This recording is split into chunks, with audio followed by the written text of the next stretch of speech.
Israelis have renewed hope today after Palestinian Authority President Mahmoud Abbas agreed to meet with Israeli Prime Minister Benjamin Netanyahu, all in efforts to kickstart the deadlocked peace process. Abbas says the proposed summit will take place under the auspices of U.S. President Donald Trump. The American leader reportedly intends to actually issue invitations to the talks when he visits Israel and the Palestinian territories on May 22nd and 23rd. Abbas and Netanyahu might even get together during the presidential visit. Washington's last attempt to broker peace broke down in 2014, but that 9-month initiative never included a face-to-face meeting between Netanyahu and Abbas. In fact, they haven't sat down at the negotiating table for 7 years. Since that time, the PA boss has been insisting that he will never resume negotiations unless Israel freezes all settlement building and agrees to release Palestinian prisoners. This has contributed to a total impasse because Netanyahu has said he won't meet if there are any preconditions. Now, Abbas is implying that he may drop those demands, which indicates that a real breakthrough might be on the horizon.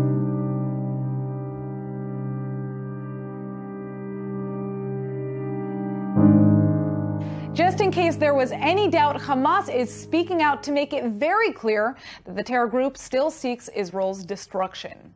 One of Hamas's most senior officials says a political policy document released in Qatar last week in no way contradicts its founding 1988 covenant. Even though the Islamist organization maintains that it technically agrees to the creation of a transitional Palestinian state within the 1967 lines, it continues to advocate the elimination of the Jewish state. لن نتنازل عن شبر واحد، عن فتر واحد، عن مليمتر واحد من فلسطين، لأنها جزء من ديننا ومن عقيدتنا ثابت لا يتغير.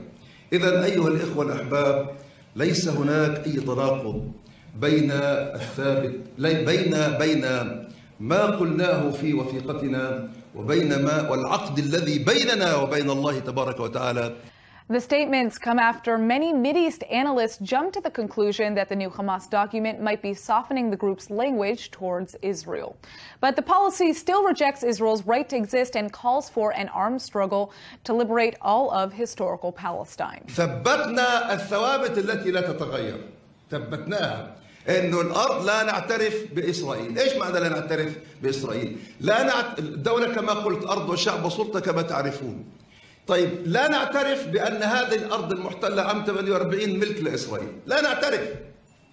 ودين، هذا دين لا يتغير ولا يتبدل. 2، لا نعترف بأن هذا الشعب الذي جاء هنا هو شعب له حق. Zahar is also denying that Hamas is in any way trying to align itself with Mahmoud Abbas and his Fatah party. The Palestinian president says he recognizes Israel and is seeking a final peace agreement based on the frontier that existed before the Six-Day War. Leader of Hamas, Ismail Haniyeh, has announced that the suspected murderer of one of its top military officials has been arrested in Gaza City. However, Haniyeh did not give any details about the suspect. Mazen Faka was shot dead on March 24th near his Gaza home. He had been in charge of forming cells for the group in the occupied West Bank. Hamas immediately blamed Israel for the killing, saying a Palestinian collaborator working for the Jewish state carried out the attack. The Palestinian resistance movement has fought 3 wars against Israel since 2008. The Secretary General of Lebanon's Hezbollah movement has once again hailed the group's resistance against Israel. In a new speech, Sayyid Hassan Nasrallah declared that not only can Hezbollah's rockets reach every inch of Israel, but that Hezbollah's fighters can infiltrate it despite the high walls Israel is building to protect itself from Gaza and Lebanon. The Hezbollah leader spoke at a ceremony commemorating the martyrdom anniversary of Hezbollah military commander Mustafa Badreddin. This border wall is an acknowledgement of Lebanon's massive victory and Israel's defeat. It's a defeat of Israel's schemes and ambitions and an acknowledgement of the fall of the Greater Israel Project, which sought to establish a state from the Nile to the Euphrates. When Israel hides behind high walls, it means that it is weaker than a spider's web. The leader of the resistance stressed that mundane talk of an Israeli war on Lebanon and the resistance has been going on for months now as part of the usual psychological war, which the people should not fear. I call on the Lebanese people to live their normal lives. Have faith in God, who gave you several victories, and have trust in your golden equation, the army, the people, and the resistance. Nasrallah responded to accusations that his group is trying to create demographic changes inside Syria, saying that it's the Takfiri militants with their ideology of intolerance that are trying to enforce such a rule. He went on to announce that Hezbollah will end its military presence in some Lebanese border towns with Syria, since its mission there has been accomplished. The battle for Mosul could be over in a matter of days. The Iraqi army hopes to rout the self-styled Islamic State group before Ramadan starts on May 26th. The U.S.-backed offensive to retake Iraq's second-largest city started in October. Since then, more than 600,000 civilians have fled. Residents say ISIL fighters are shooting those who try to escape and even locking them up in their homes in the besieged old city. In the areas already freed from ISIL, millions of water bottles have to be brought in each day. Since the militants overran the city in 2014, most water pipes have been destroyed. Now locals are doing what they can to fix them. They've even started digging their own wells.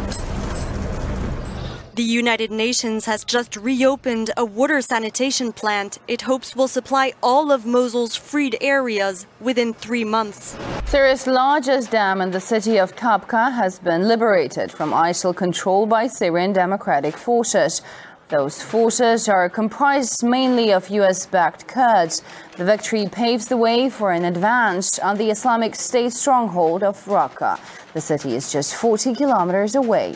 Ahead of this major offensive, the U.S. approved arms supplies to its Kurdish allies. Washington's reportedly about to send mortars, machine guns, and small arms, as well as armored vehicles. However, that didn't go down well with Turkey, which considers the Kurds as terrorists. And Turkish President Recep Tayyip Erdogan says the U.S. decision to arm the group is contrary to its relationship with Turkey, but believes the issue can be swiftly resolved. There is no threat against the US or Russia in this region. The threat is against us and against the people of this region. If the US wants to contribute to solve this crisis, they should do that with Turkey, which is a powerful country in this region and their NATO ally. It looks bad when the US is cooperating with terrorist organizations, and is the same thing for Russia. They should take necessary steps with us, not with terrorist groups. I believe issues with the U.S. will be largely solved during this visit. The U.S. media have been getting worked up about the presence of a Russian photographer at the first meeting between Foreign Minister Sergei Lavrov and the American president.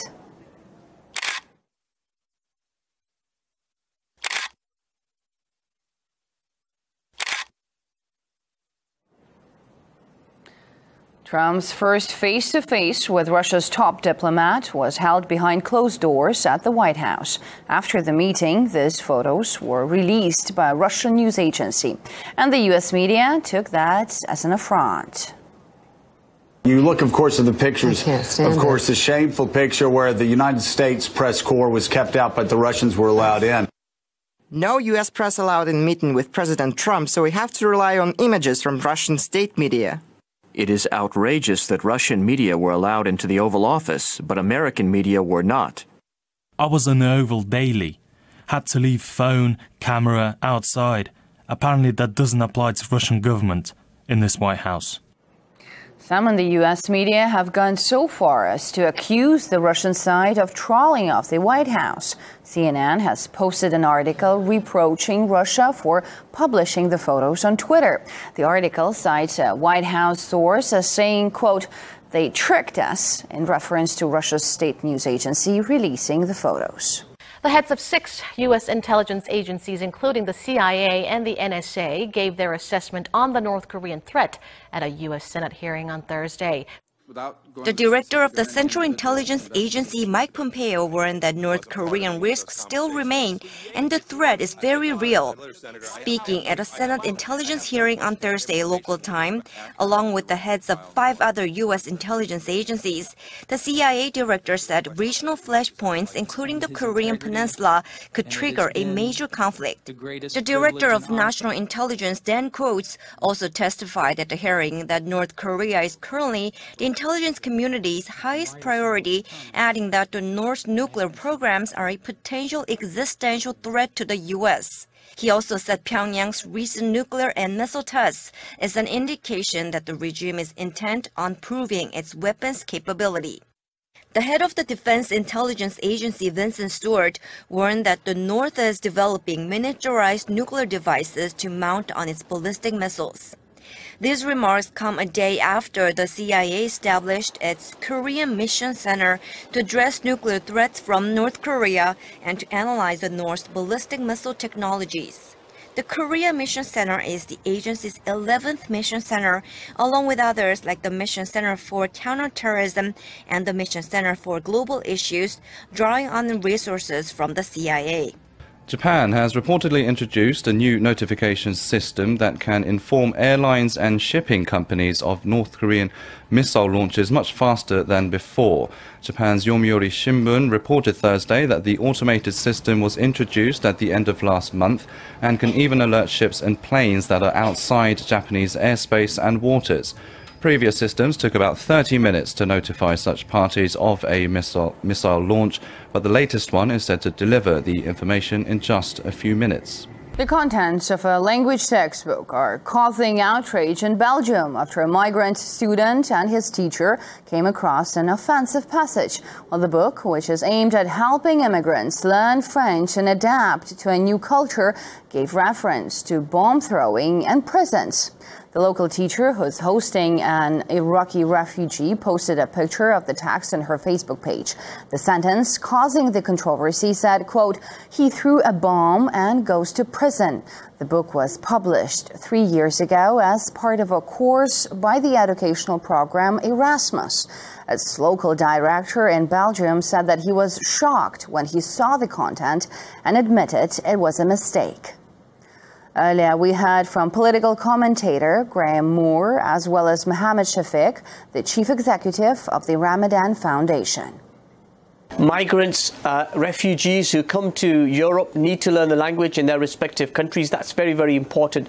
But that should be done in an inclusive way. It should address the issue of terrorism, absolutely right to do that. And it should address wider issues around integration. I think is very important as well. But, you know, I think this sort of language doesn't promote inclusion. The Mormon Church will stop offering Boy Scouts programs for young adults. The Church of Jesus Christ of Latter-day Saints said Thursday it's discontinuing its participation in the varsity and venturing programs offered by Boy Scouts of America and Scouts Canada. Beginning January 1st, 2018, 14 to 18-year-olds will participate in alternative activities that will focus on spiritual, social, physical, and intellectual goals outlined by the Church. The Church, which is the largest sponsor of Boy Scouts of America, will still offer scouting for boys ages 8 to 13. According to a letter sent to church leaders, young men who want to earn the rank of Eagle Scout or Queen Scout in Canada can still do so. A post on the church's website indicates the decision to stop offering the 2 scouting programs isn't related to Boy Scouts of America's decision to allow gay leaders and gay and transgender scouts. Instead, it said the varsity and venturing programs have historically been difficult to implement within the church.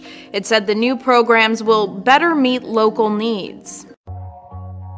Workers labored under the cover of darkness to remove the statue, wearing bulletproof vests, masks, and dark clothes to hide their identities in the wake of threats from those who opposed the statue's removal. New Orleans city officials had refused to give advance public notice of the work because of threats of violence against contractors and workers involved in the effort. It was the second of 4 monuments to the Confederacy slated for removal under a controversial city plan.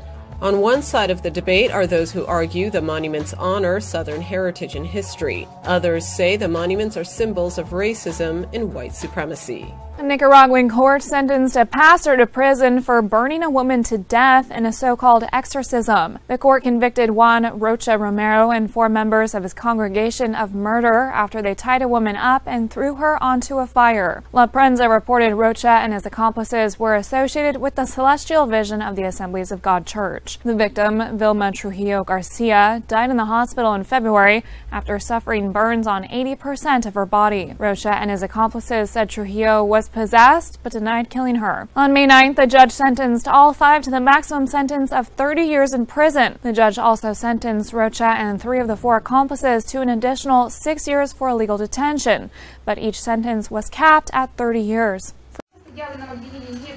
A Russian court has given a 3.5-year suspended sentence to a blogger for playing Pokemon Go inside a Russian Orthodox church. Ruslan Sokolovsky was found guilty of inciting religious hatred after posting a video of himself playing the game on his mobile phone in the church last year. He had pleaded not guilty. In the video, the 22-year-old likens Jesus Christ to a Pokemon character and said he decided to play the game inside a church after watching a news report warning people doing so would be fined or jailed. After the verdict was read out, Sokolovsky said, "Without the support from reporters, I would possibly have been given a real prison sentence." The new Netflix series 13 Reasons Why has sparked controversy, with some critics accusing the show of glorifying teenage suicide. It's me. Live and in stereo. No return engagements. No encore. Until the controversial Netflix series 13 Reasons Why came out, they say students never really talked about it. I've at least been through every situation in their show, or one of my close friends have. The series, executive produced by Selena Gomez, chronicles Hannah Baker, who commits suicide. Why didn't you say this to me when I was alive?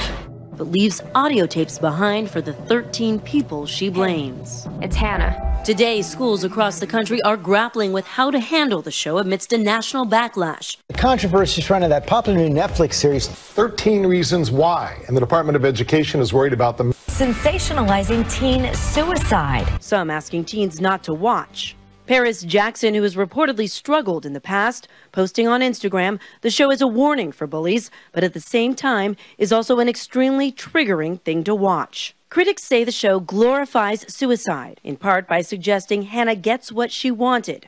It felt like I was already dead. Revenge. Netflix telling ABC News in a statement, "We support the unflinching vision of the show's creators, who engaged the careful advice of medical professionals in the scriptwriting process." I would not, as a parent, advise anybody under the age of 16 or even 17 to watch the show. But I think they are watching it. What we need to do is talk to them about it. The statistics are sobering. For young people between the ages of 10 and 24, suicide is the second leading cause of death. A national census in Japan has revealed that nearly a quarter of all men up to the age of 50 remain unmarried. The report released by the National Institute of Population and Social Security Research also found that 1 in 7 Japanese women in the same age group are also unwed. The institute said the number of single people in the country is likely to rise, as another survey showed that growing numbers of young people have no intention of walking down the aisle. The growing and potentially dangerous mystery surrounding one of the most popular car makers in the world. Dozens of BMW owners claiming their vehicles suddenly caught fire while parked and turned off for hours.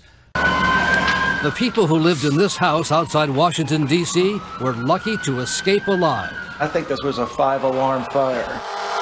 It all started, according to the fire department, when the family's BMW, parked in the garage, caught fire, even after being parked and turned off. There was black smoke, a snap, crackle, pop, and boom, a flame. It is just one of dozens of such mysterious BMW fires, all described as parked and turned off, discovered in an investigation by ABC News and our stations around the country. That's not supposed to happen, is it? No. When a car is off and it catches fire, you've obviously got a problem. BMW says its investigation shows no problem or defect, and that such cases are rare, but scary. Now it's on fire. I'm so scared. Watch what happens in this remarkable home video, as first smoke, then flames erupt in a parked BMW. Wow.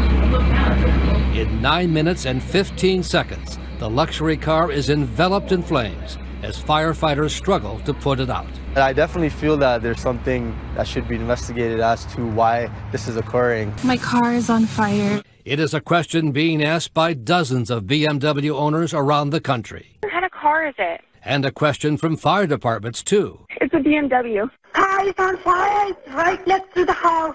In Gloucester, Massachusetts, earlier this year, a fire in a brand new BMW, which had been parked for a full 5 hours, quickly spread to the house. I think most people think once they turn the key of their ignition, the vehicle's off and that's it. It can't accidentally catch on fire. And in this case, that's what happened.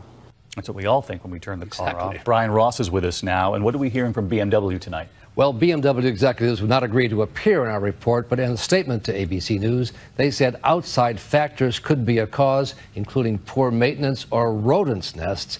But tonight, David, the bottom line is it's a mystery with some very dangerous implications. We all remember Chernobyl, that horrid nuclear disaster that's largely responsible for turning the world away from what may be our last and best hope for saving ourselves from climate change. Well, it's about to happen again, and that's awful for like a million reasons, most of them pretty obvious. Earlier this week, staff at the Hanford site, a nuclear waste storage facility, were alerted to a possible emergency and ordered to take cover. The issue was caused by a tunnel collapse leading to a plant that processes waste plutonium from reactors. The Hanford site also doesn't have the best safety track record.